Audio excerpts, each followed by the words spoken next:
I used to do themes for my reading years. I'd set myself a thematic goal within the larger year, and that would give kind of an interesting through line to read or learn about. I don't do that so much anymore. I think I tend to just try and read something that is either about or feels like a thematic response to my life as I'm going through it. And that's kind of what I did this year. For a theme, we'd probably call it A Season in Hell, though that theme is probably going to continue into this next year. It's either going to be A Season in Hell or the devil himself, but I'm still figuring out which devils I'm going to read through this year. So for this last year, I'm going to go through my top 5 books, which is really kind of top 8, but it's my channel and I make the rules. So let's start off with number 5. I did a whole video on this. This is the Odyssey by Homer.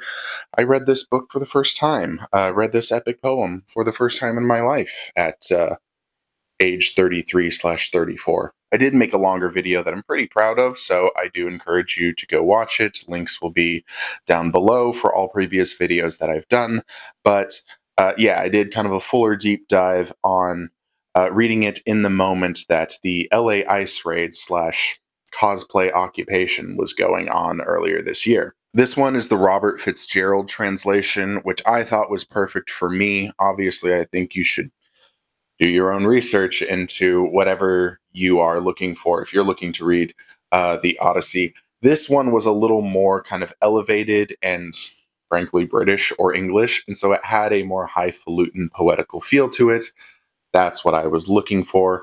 Different people will be, I think, more accessible. Robert Fagel's is usually a slightly more accessible version. I think it's not particularly difficult, though. It's really just a matter of taste. One of the main things that I remarked upon or was thinking about as I read through this the initial time was the notion of heroism and what heroism looks like to us and what even heroism looked like in the Odyssey. When we think of the Odyssey, we always think of the great adventures, the different monsters, the Cyclops, the Lotus Eaters. I know that's the plan, but all the different trials and tribulations, literally going through hell. We think of all of that, but a lot of the book is actually people waiting around and scheming and thinking and being patient.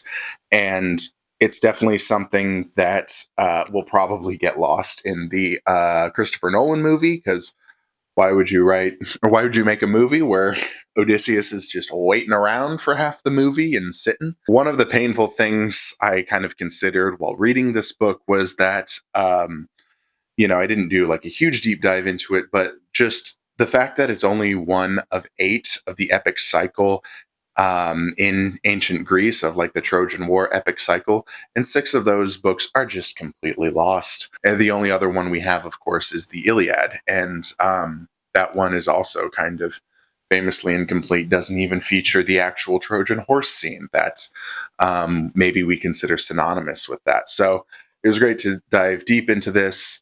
Absolutely loved it. Very much the greatest book of all time, potentially.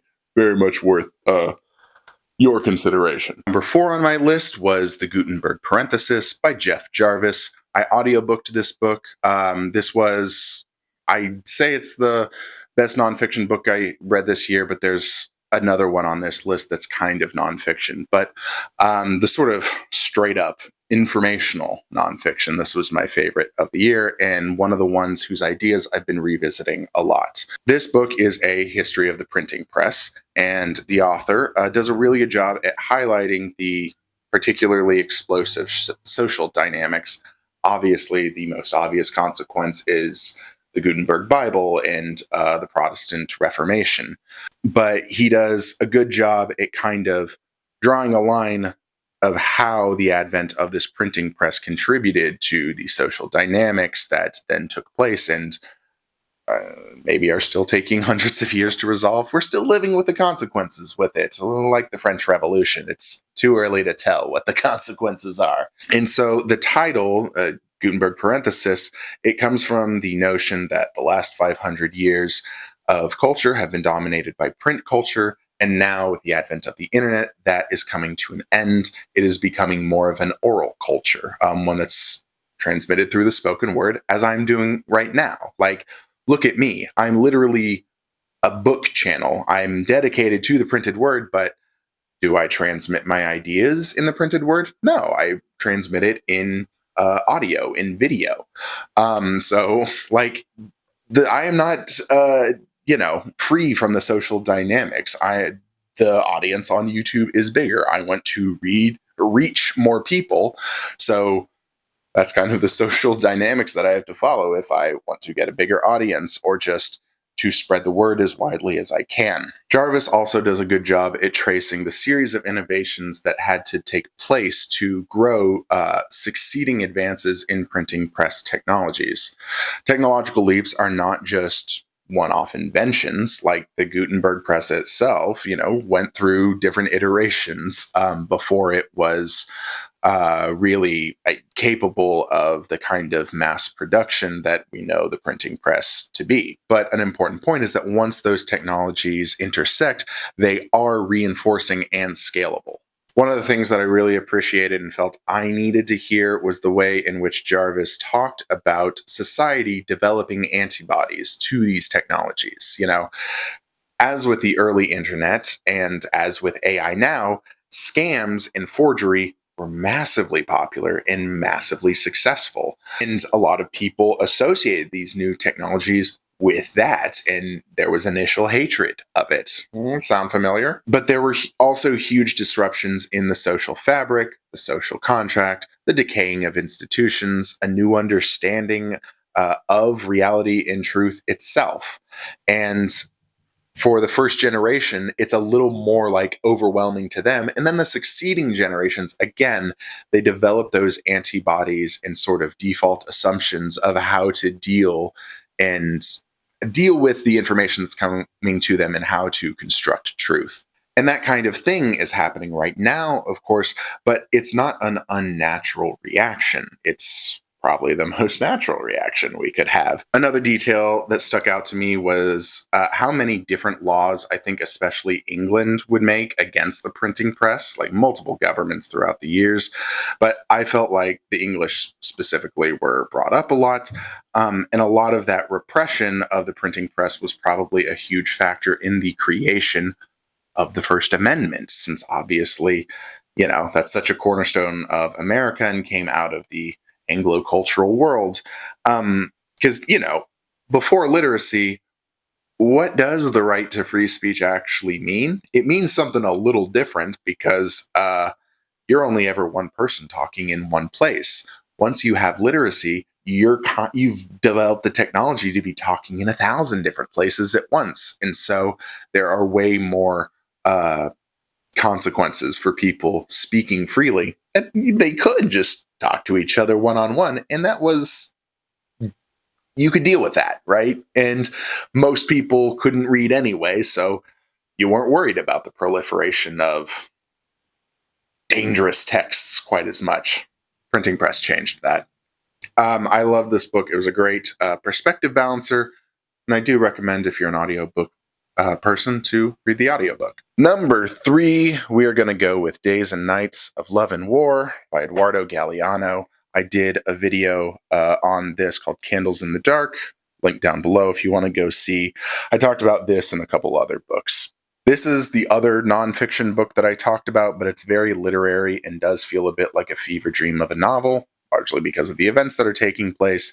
It details a 2 or 3 year period in Eduardo Galeano's life in the mid-70s, when both Uruguay and Argentina fell to military coups that were backed by the United States. And it's written in the typical Galeano way, where you get like a short page-long vignette and a title, and it's kind of almost like a pointillist memoir that's very associative and will kind of go off on many different tangents. A lot of the kind of recurrent themes or the recurrent stories that he's going through in this book are just the background and stories of other writers or journalists that he knows, because a lot of them just end up disappeared or dead.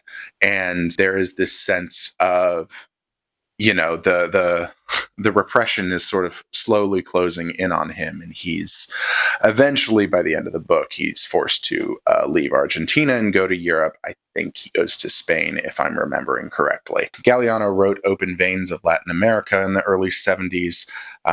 His background was in journalism, and that book was about the exploitation of South America as a continent since Europeans discovered it by the first world. And so that book became a very big sensation, both immediately but in the long term. Like, very famously, Hugo Chavez gave Barack Obama a copy of this book when Obama was on, I think, a tour of the South American countries. But because Galeano wrote this book and because he worked at like a leftist magazine and journal, his life was threatened and he had to eventually move to Europe. I believe Spain is where he ended up, as I said. One of the things I mentioned in my original video is that I felt this was a prequel to one of my favorite books, The Book of Embraces. That book kind of closes sort of a lot of narrative threads that begin in this one, and I have done a video on that, so you should go check that out if you want. The Book of Embraces came out after the dictatorships of both countries. It came out in the early 90s. And by the late 80s, both dictatorships, I believe, had ended. And Galeano could return, and he sort of looks back on a lot of that, as well as like a broader scope of things that just have to deal kind of with art and humanism and joy and hope and all those sincere, squishy topics that I love so much. So this was a book like the ones on the top of my list and like the Odyssey that is written from a pit of despair, written from a moment in hell. And so that's why I think it touched me so much this year. I'm cheating and doing 2 books for my number 2 category. These are both by the Palestinian writer Adanya Shibli. The first one, which was the first book I read this year, is Touch. And then this was one of the last books I read this year, Minor Detail. Both of them, as you can see, very short. Touch, I think, is only about 70 or 75 pages. Minor Detail is more like 100, right at 100. So they're both pretty short novellas. You can read them both in one sitting, maybe 2. Touch is about a young girl who's the youngest of 9 siblings living in the West Bank. The book was released in 2007, so it's fair to read it as roughly contemporaneous with that, and it is a series of vignettes about her life told from the close third-person perspective. It is very tightly focused, more so on like the domestic issues of just a small child's life, but you're not able to forget the context. It reminds me of, not that I've ever finished this book before, but it reminds me of the book Milkman by Anna Burns, where it's using kind of the unspecificity as a sort of way to, I don't know, maybe express a censored message, if that kind of makes sense. You're not able to forget the historical context of the novel, but the novel is by and large a close-up on just the daily difficulties of life. And obviously the historical context shapes the difficulties, but the book doesn't really meditate on that all that much. It's just in the margins. There's something very meditative about it because most of the sections will often be, physical descriptions of small, seemingly insignificant actions, but Shibli finds a way to break your heart on every page with her writing, both in this book and the other one. My understanding of this book is that the girl is supposed to be autistic, I'm pretty sure, and because of that, I think the writing does a great job of showing a sort of disrupted processing of the world through the girl's close third-person perspective. It's not really a novel in which a plot happens. Doesn't need to be a novel in which a plot happens. It's a novel in which a character is presented, artistically distilled in a way that feels realer than journalism. Of the 2, I would say that I liked Touch more, but it's really splitting hairs. Coming into the second one, I think I was a little more prepared for how maybe astonishingly good the writing would be. So Minor Detail, I think, is a bit better known of a book by her, or at least I've seen more people talk about it. It's also more recently released. This book is divided into 2 parts, and it's also very equally powerful. It starts off in the Arab-Israeli war, with the Israeli occupying forces down in the Negev desert. And they've set up shop down there, and it's mostly empty and nothing's happening. And they go out on occasional patrols to look for essentially Bedouins or Arabs to, ethnically cleanse out of the way. They come across a couple Bedouins, and some violent shit happens. Not just killing, I guess, is what I'll say. You can fill in the blanks or just wait to go read the book.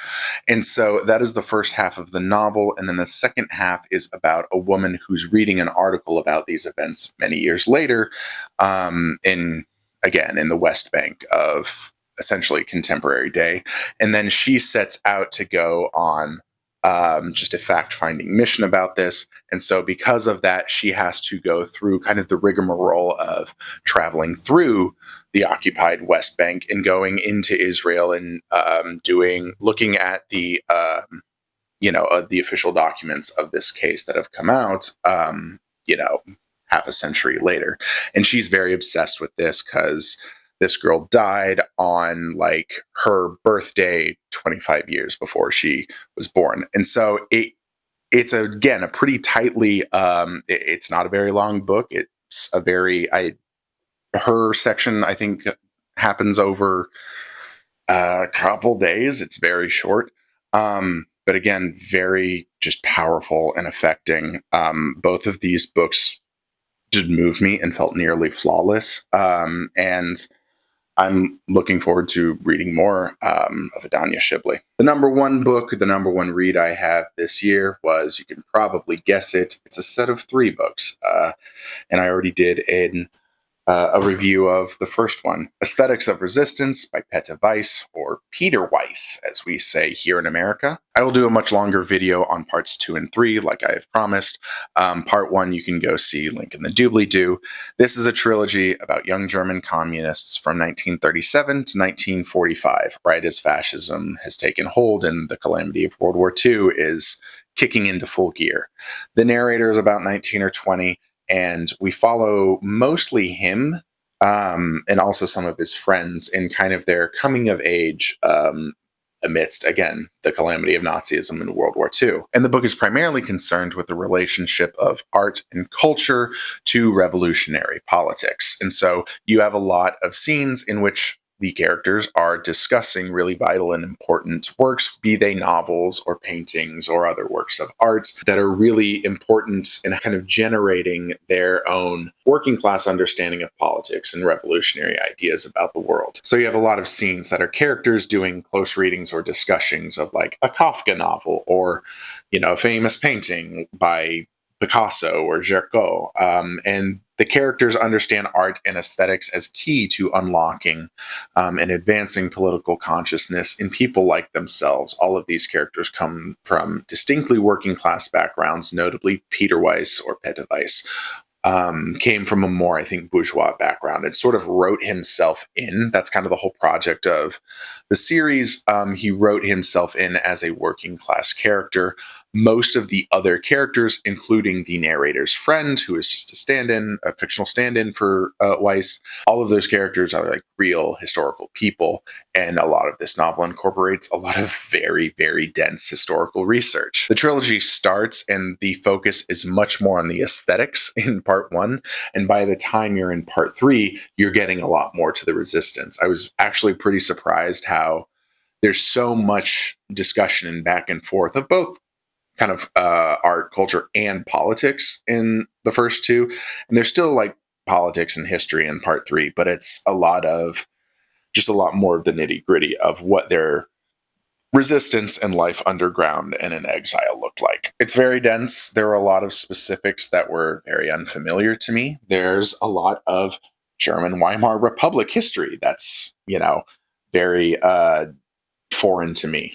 Literally. There's also a surprising amount of Swedish medieval history, which I think was maybe technically, like from a writing craft perspective, that was the end of part 2 is really, really fascinating. I'll talk about it a little more, but it's so crazy how he plays off like basically the narrator is kind of at a writer's colony with Bertolt Brecht in this book, and he takes up a real play that Brecht actually abandoned about a Swedish medieval peasant uprising. They worked in the mines, and the mine owner was like, "Hey, like this is bullshit. Let's go um, rise up against." I think it was the Danes that were ruling them at the time, and so it plays that off, and they switch between section. They'll do like 10 pages of this, like trying to finish the play, and then they'll go to the contemporary history or very recent history of working class politics in the Swedish left, and sort of they draw parallels and they show how the one prefigures the other. It's really, really fascinating, and I thought it was masterfully done. Apparently, the existence and the history of the kind of German underground was very sort of up for debate about how effective that they were in the years of Nazism. And so part of the project of this book, I think, is Weiss presenting a pretty historically accurate, view of what those efforts were. It also, even though the Nazis are, of course, defeated, the book is really a tragedy because it's kind of looking back at a lost world and a lost moment and a lost opportunity. As kind of it shows throughout history, the sort of elite classes capable again and again and again of putting down, self-rule by the people. And this was just another example of that. Ultimately, when you have America coming in from the West and the Soviets from the East, the narrator has, kind of lost all faith in the Soviets because of authoritarianism and the tyranny of the purges. But then, of course, the West is dominated by, the capitalism that they were trying to break free of in the first place. And so this becomes a project of trying to preserve the actual working class actions that were fighting off, the devils while they were in hell.